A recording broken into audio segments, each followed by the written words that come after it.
They humbly depict themselves as a small, existentially threatened country surrounded by bloodthirsty killers who want to eradicate her from existence.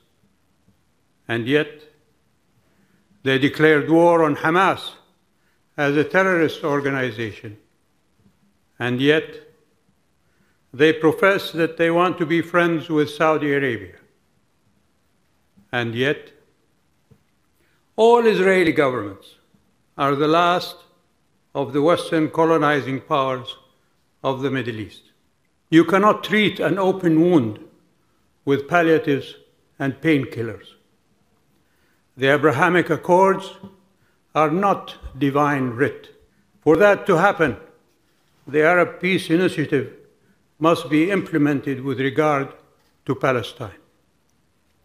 So I call on the people of Israel to take the extended hand of peace and end this tragic charade.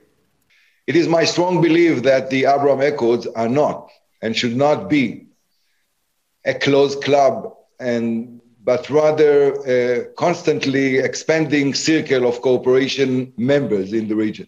So our focus right now is on getting the Palestinians and Israelis back to the negotiating table. I think that should be the focus of the global community, because without a settlement between the Palestinians and the Israelis, we are not going to see true peace and stability in the region.